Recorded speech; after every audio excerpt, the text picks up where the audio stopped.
Hey guys, it's Ash, and today's the 1 year anniversary of Altar of Heroes, which is the first clan that I had ever made, and it has grown to be one of the best farming clans in Clash of Clans.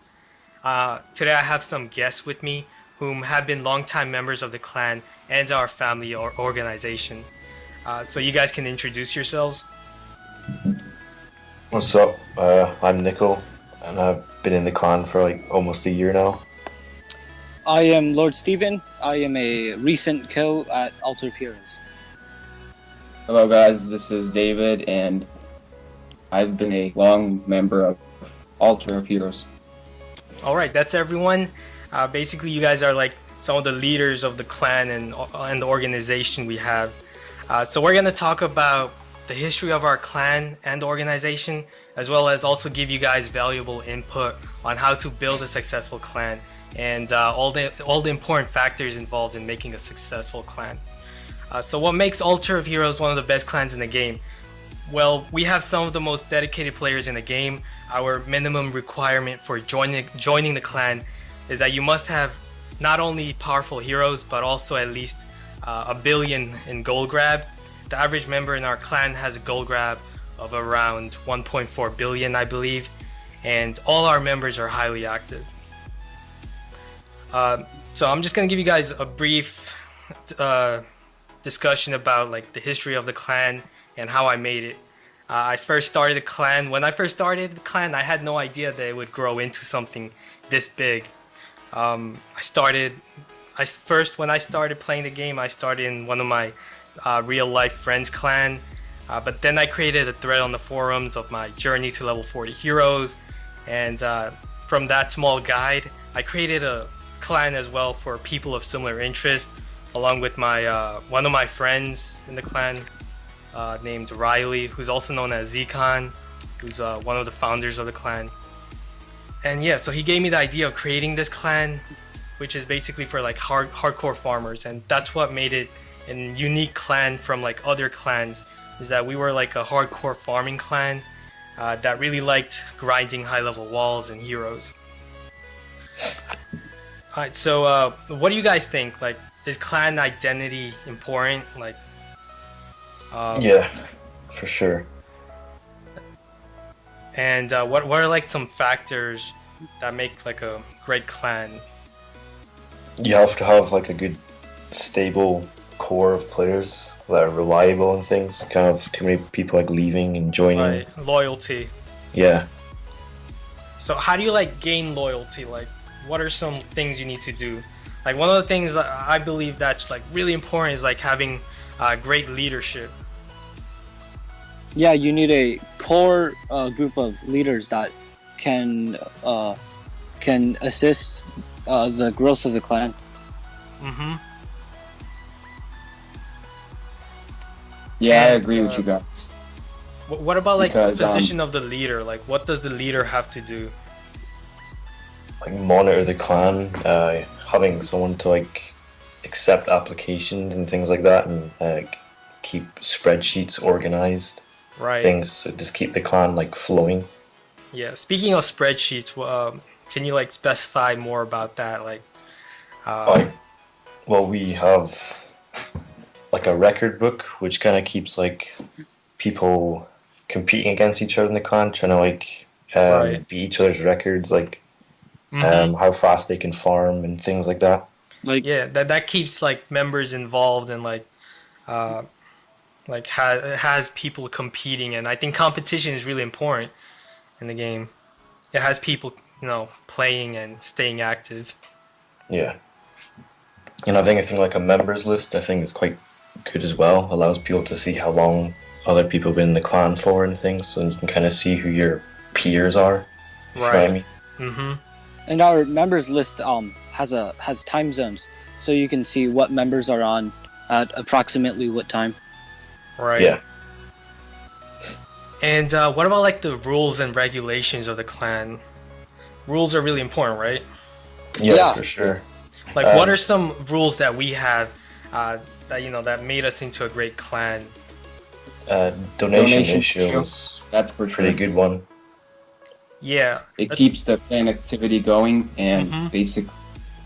Would you guys That's say well that said. donation ratios are like really important? Somewhat.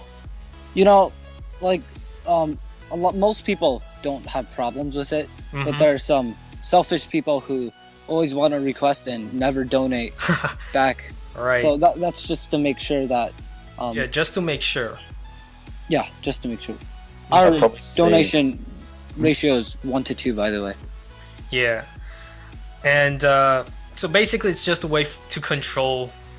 Basically, we don't really need the donation ratio anymore, but you never know. Some people might just ignore donating, so it's just a good way to have that ratio, to have people donating, as well as our activity rules, right? Like you need like 200 attacks won every 2 weeks. Like that used to be one of our key activity rules when seasons were like 2 week long. Yeah, I'd probably say And the, the donation ratio helps new players adapt to our environment, so they will understand like what are the basic rules Right. and stuff. I'd say the attack win rule that we had, Mm-hmm. that was probably like the best one we had, because that Right. kept everyone active. That Mhm. split the kind of less hardcore people from the hardcore farmers, Right. which allowed our clan to grow so quickly. Yeah. As well as like recruiting members to the clan. I know a lot of other clans, one mistake they make is that they have like a whole list of requirements that you need to fulfill, and for activity requirements, donation requirements, all of these requirements. And what I think is that that's a mistake. What you should do is just keep things simple, and I think that's like one of the most important things, is that you should keep everything simple when it comes to like recruiting and setting rules for your clan and everything. Yeah. For sure. If you overcomplicate things, then Yeah, don't people will be overcome. pushed away from your clan and less likely to join. Right, and have like requirements that people can actually fulfill. Don't just say that you have to do like 200 attacks every 2 weeks or so. If that's something that your clan can't really do, like we can do that. We can manage to do that because of our members and because of our clan identity as a hardcore farming clan. We attract people that are like really active. That's like the type of people we look for, are like the most active and dedicated players of the game. If you're like a war clan, you probably don't need like that kind of attack one requirement. You can just have like a war requirement instead, like, you know, make sure to have both of your attacks completed every war or so. Yeah. And ways that we promote our clan is from like the forums, YouTube, social networks, mainly from the forums, Supercell forums. That's what we use. And one of the most important things I think of when promoting is that you need a really good thread for advertising your clan. You need to put like a lot of effort into that. Don't just, you know, just say, oh, new clan, we're looking for blah blah blah. Just have like something unique about your clan. Put like effort into like making a banner or like making things very organized. Like we have rules and stuff. We have a whole rule book, record book, and all of this stuff to keep people interested and keep things organized. And I think keeping things organized is like really important. Yeah, just keep it short and sweet.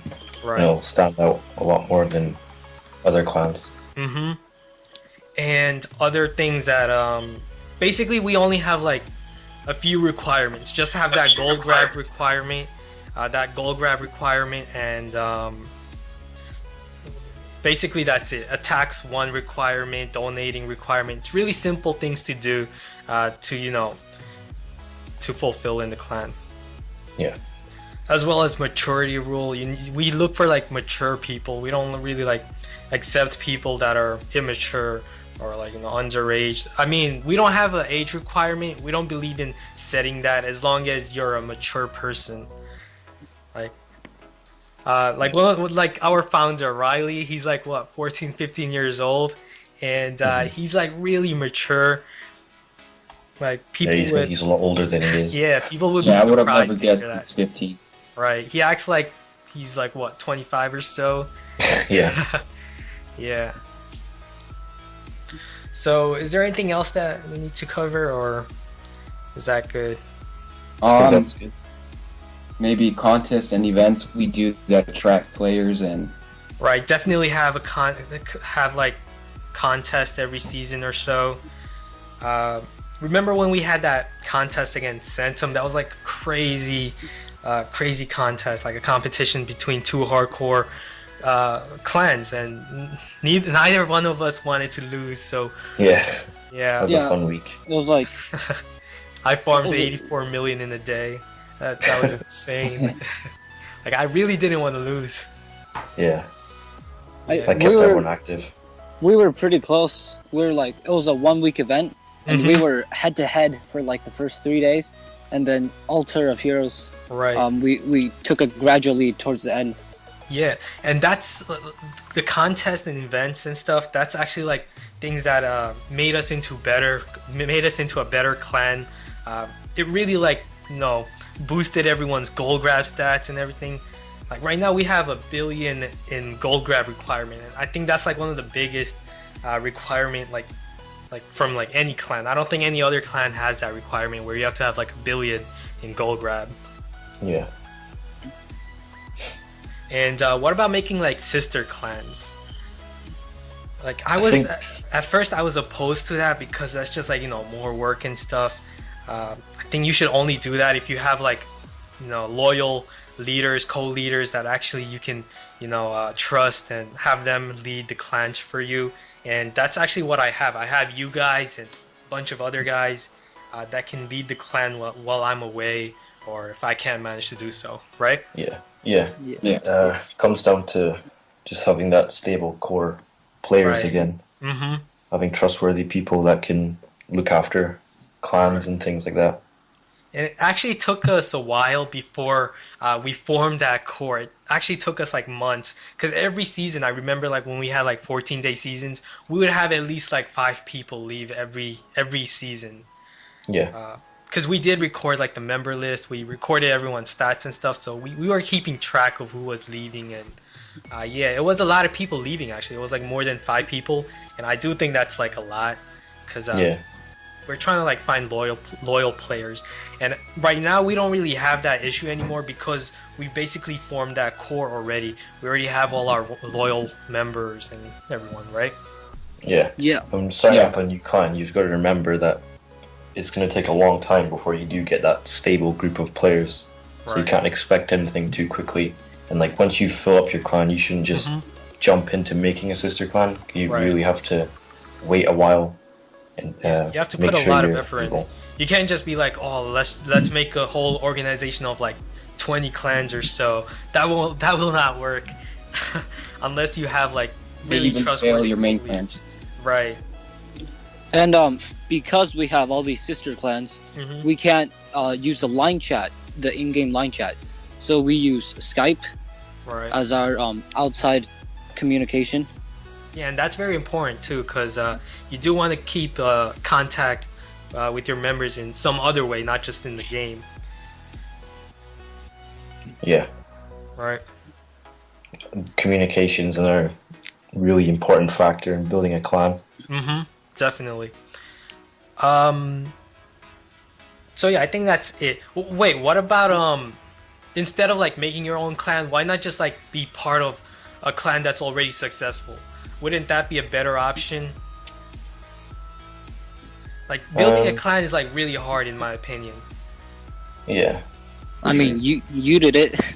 Yeah, I did it because I kind of had an advantage because I wrote all these guides and YouTube videos, and that actually helped me like advertise and get people and build a clan. But not everyone can do that, so sometimes I would just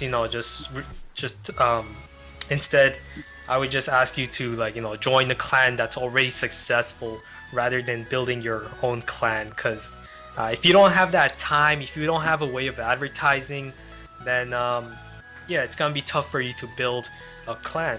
And like man, especially now with clan levels and things. You have a low-level clan, yeah, people are definitely. You need a high not level. really going to want to enjoy it unless you're offering something special. Right. I really hope Supercell does something to fix that, because now it's becoming like really tough for new players to build their own clans and not getting people to join because their clan level is so low. Yeah. Especially now, there's people up at, they're like level 9 and things now, so they're fairly getting ahead of the game.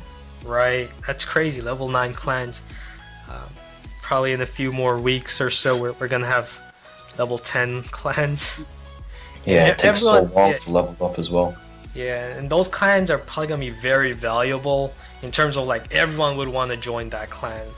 Yeah. Like everyone. It's hard for, well, that update put farming clans at a disadvantage as well. Right. Because hmm they don't war often, and if they do, it's normally small wars, probably about 10v10, so... hmm Um, So yeah, that would probably be another reason to already join a successful clan rather than making your own. yeah. Not to like discourage anyone, you should definitely try to make your own clan if you have that time, if you're, if you put effort, and if you do all the things that we talked about today here in this discussion. Okay, so I think You that guys want to talk about some problems and kind of that we face in our sure. journey of building our clan? Yeah, what were some problems we faced?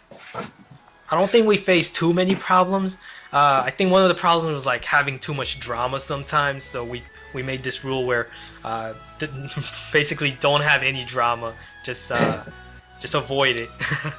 Yeah. So there are many people that don't know how to resolve drama and stuff like that, and like there are bad leaders that aren't capable of doing that. So Mhm. that causes clans to break up and Right. separate and stuff like that. How did we resolve these little? Well, basically, I You know, told my leaders, like, don't be, like, really friendly in terms of, like, kicking people. Don't just kick people if they don't, follow a rule. Like, give them another chance. Give them a second chance and talk to them first. Don't just kick them. Like, I rarely ever kick a loyal member. I don't think I ever actually did kick a loyal member in the clan. I just let them leave instead. Like, if they don't feel like they belong there, they'll leave on their own. You don't have to kick them. But Yeah. if it's like a new member that just doesn't understand the rules, even after you've explained it multiple times, then you should just kick that person. Otherwise, they're gonna probably harm your clan more than help it. Yeah, it comes back to communication again. It's like key Mhm. to building a clan. Right. You gotta be like a friendly person. You can't just be kick friendly. And leadership is important in that way where. A good leader, in my opinion, doesn't really just kick people around, have rules that people can't really follow, or if the leader's trying to benefit from, the rules or something. I don't know, in some way. Yeah. Yeah. And if there's lots of drama breaking out in the Right. clan, That's you why, really have to that's why I isolate. created like a staff chat where all our leaders can, talk with one another. Like, I don't make rules like on my own. I don't just go around like saying you gotta do that, or I'm gonna kick you or something. I ask like everyone. We're like a very democratic clan in terms of like everyone gets like a chance to Their speak say. out. Yeah, they get a say in terms of what they want in the clan. Yeah. Like farming wars. At first we didn't have that, but now we do because of the changes in the clan war system, and more people wanted farming wars. I was actually against that. I didn't want farming wars because I felt that that kind of like changes the clan's perspective as a hardcore farming clan. Like we didn't really need the extra bonus, but some people actually did because it's just a bonus and there's no reason not to do it. And also because of the new experience system, the clan perks and stuff, we really needed to do wars now to get those perks to help our clans. Yeah. And Okay. doing really, really small wars was taking far too long Right. to level up. So Mhm. we So we benefit a lot created- more yeah. from. So we joined the whole like FWA organization and stuff. We're really not going to discuss that, but yeah, farming wars. Is that it? I think we covered I think so. everything. I think covered the All right. basics of it. Okay, thanks everyone for listening to us. If you have any questions about building a clan or anything, just comment below. And I'll see you guys again soon. Later.